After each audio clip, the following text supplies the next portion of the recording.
Hi everyone, welcome to CUET Times. So CUET 2023 के admission almost complete हो चुके हैं। Congratulations to everyone.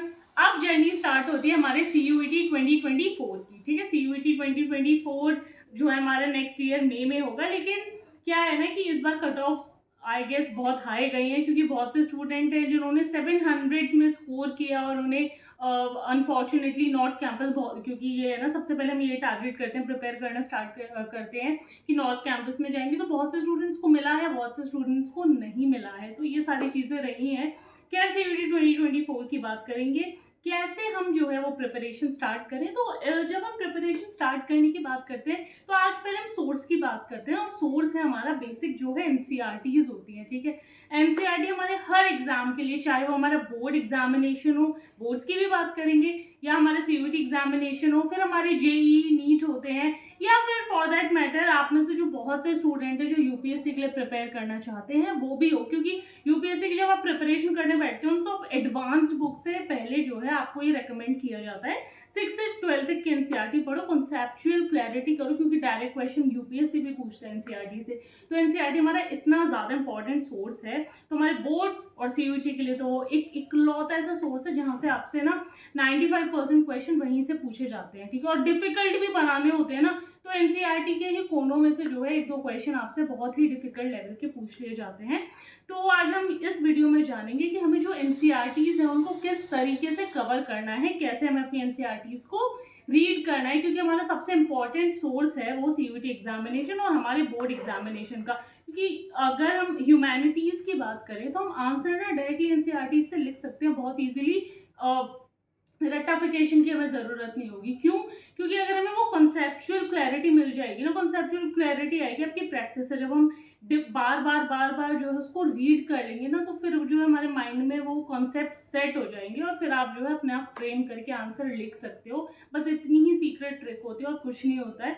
तो देखते हैं एनसीईआरटीज हमको रीड कैसे करनी है, हमारा सबसे इंपॉर्टेंट सोर्स। एंड ये वीडियो सभी के लिए है, कोई सीबीएसई बोर्ड वाले स्टूडेंट वैसे तो एनसीईआरटी पढ़ते हैं, चाहे और कोई हमारे आईसीएसई बोर्ड के, आईएससी बोर्ड के स्टूडेंट है, हमारे स्टेट बोर्ड्स वाले स्टूडेंट है, सबके लिए वीडियो है कि हम किस तरीके से जो हमारी एनसीईआरटीज होती है वो कवर कर सकते हैं। बड़े ही बेसिक से पॉइंट होते हैं हमारे उसमें। देखो, सबसे पहले चैप्टर जो है उसको कंप्लीटली हम कैसे स्टार्ट करते हैं। जब हम एनसीईआरटी को रीड करते हैं तो दो पर्पज से करेंगे। सबसे पहले कॉन्सेप्चुअल क्लैरिटी के लिए। तो कॉन्सेप्चुअल क्लैरिटी के लिए हमें क्या करना है कि पहले हम लाइन बाय लाइन जो है पूरा चैप्टर पढ़ेंगे। ठीक है, लाइन बाय लाइन पूरा चैप्टर पढ़ेंगे, देखेंगे कि वो चैप्टर में जो डिफरेंट लाइंस जो हमें पैराग्राफ्स दिए हैं, जो पूरी स्टोरी है वो हमसे क्या कहना चाहती है। फॉर एग्जांपल अगर हम हिस्ट्री की बात करें, चैप्टर 1 है हमारे इंडस वैली सिविलाइजेशन, जो हड़प्पन सिविलाइजेशन के बारे में। तो हम उसमें देखेंगे कि किस तरीके से जो है उसमें पूरा में दिया गया है कि किस तरीके से वो स्टार्ट हुआ, वो किस तरीके से सब्सिस्टेंस स्ट्रेटजीज क्या थी उनकी, कैसे रहते थे, फिर उनके जो क्राफ्ट था, अगर किसी तरीके का क्राफ्ट था वो क्या था, रिलीजन क्या था। तो सब कुछ एक दूसरे से इंटरकनेक्टेड है। लेकिन थोड़ा सा हमें समझने के लिए हम डायरेक्ट, क्योंकि अभी हमारे पास इनफ टाइम है, तो हमें जो है कंप्लीट रीडिंग करनी होगी, पूरा जो कॉन्सेप्ट्स दिए हैं उसमें, उस कॉन्सेप्चुअल क्लैरिटी के लिए। हिस्ट्री में हमारे बहुत से जो क्वेश्चन है ना वो पिक्चर्स और जो सोर्सेज, जो डिफरेंट कलर के बॉक्सेस हैं उस बुक में, जो पर्पल कलर के, ब्लू कलर के जो बॉक्सेस हैं वहां से भी पूछे जाते हैं। तो उसका हमें ध्यान रखना है, वो पूछेंगे। सेकेंड टाइम, फर्स्ट टाइम हम रीड करेंगे, सेकेंड टाइम हम रीड करेंगे, सिंपल रीड करेंगे, कोई प्रेशर नहीं कि हमें चीज़ें याद रखनी है। थर्ड टाइम जब हम उस चैप्टर को रीड करेंगे then we'll try to memorise the things. तो वो सब कैसे होगा वो चलो देखते हैं सब आगे चल के। जब हम बुक पढ़ने जाएंगे, सबसे पहले कोई भी एनसीईआरटी हम पढ़ रहे हैं तो एक बार सबसे पहले हम उसका कंटेंट, जो हमारे टॉपिक्स होते हैं ना, जो इंडेक्स होता है वो देखना चाहिए कि इसमें क्या क्या दे रखा है। जैसे फॉर एग्जांपल हिस्ट्री की बात कर रहे हैं तो हिस्ट्री में जो हमारी 3 बुक्स हैं, 3 बुक्स में जो हमारी सबसे पहली बुक है वो हमारी एंशिएंट इंडिया के बारे में। हमें सबसे पहले वो हड़प्पन सिविलाइजेशन के बारे में बताती है। फिर 600 बीसीई से लेके 600 सीई तक के हमारे 3 चैप्टर हैं। अब सेकंड चैप्टर आता है हमारा Kings, farmers and towns. Kings यानी कि किसी न किसी डायनेस्टी की बात हो रही है, जो चैप्टर में महाजनपद की होती है, मौर्य डायनेस्टी की होती है, गुप्तास की होती है। फार्मर्स जो कॉमन पीपल थे वो किस तरीके से रहते थे, फिर उसमें उसकी बात होती है। एंड देन टाउन्स, वहाँ पर बहुत सारे जो थे टाउन्स भी इमर्ज हुए थे, हमारी कुछ महाजनपद इमर्ज हुई थी। तो वो हमें सिर्फ चैप्टर के नाम से पता चल जाएगा कि अच्छा इस चैप्टर में हम जो है ये पढ़ने वाले हैं। और टाइम पीरियड हमें दिया हुआ है 600 बीसीई से 600 सीई तक के बीच के किंग्स के बारे में पढ़ेंगे, कॉमन पीपल फार्मर्स जो होते थे उस वक्त, बेसिक ऑक्यूपेशन आपका एग्रीकल्चर होता था, तो सिंपल है उसको समझना। एंड देन जो वहाँ पर टाउन्स इमर्ज करते थे उसके बारे में पढ़ेंगे। अब जब हम एनसीईआरटी अपनी, अगर आप हिस्ट्री की एनसीईआरटी देखोगे तो एक ग्रीन कलर में पहले एक इंट्रोडक्शन दिया होता है, तो उसमें से आपको एक बेसिक आइडिया ये भी लग जाएगा कि हम चैप्टर के बारे में क्या पढ़ने वाले हैं। क्योंकि किसी भी टीचर के लिए, किसी के लिए बोलना ईजी है कि 12th की बुक है, ईजी है, लेकिन अगर आप 12th के माइंडसेट से पढ़े तो आपके पास सिर्फ एक हिस्ट्री की बुक नहीं होती, बहुत सारी बुक्स होती हैं पढ़ने के लिए, ठीक है। तो आप कैसे उसको सिंपल बना सकते हो, अपने लिए खुद टास्क जो है उसको कैसे सिंपल बना सकते हो कि पहले आप वर्ड जो है तोड़ तोड़ के समझ लो, चैप्टर किस चीज़ की बात करने जा रहा है, एक इंट्रोडक्शन पढ़ लो कि इस चैप्टर में किस चीज़ की बात होगी।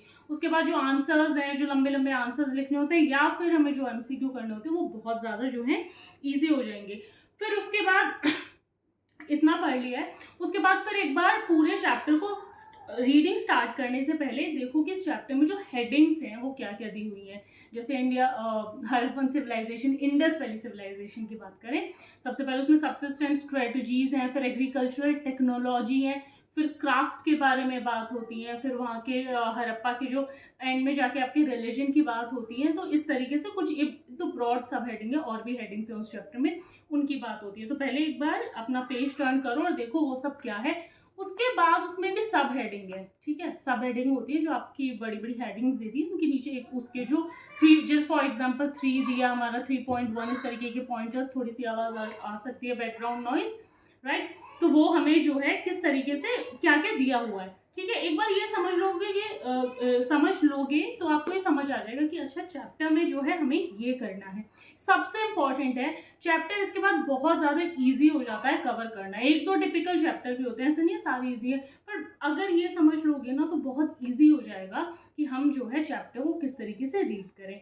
फर्स्ट रीडिंग की जो हम लेक्चर स्टार्ट करेंगे उसमें हम लाइन बाय लाइन समझेंगे कि इस चैप्टर में हमसे या इस पर्टिकुलर टॉपिक में हमसे क्या पूछा गया है, ठीक है। फर्स्ट रीडिंग की उसमें हम देखेंगे कि किस तरीके से समझे। सेकंड रीडिंग करो, इजीली करो।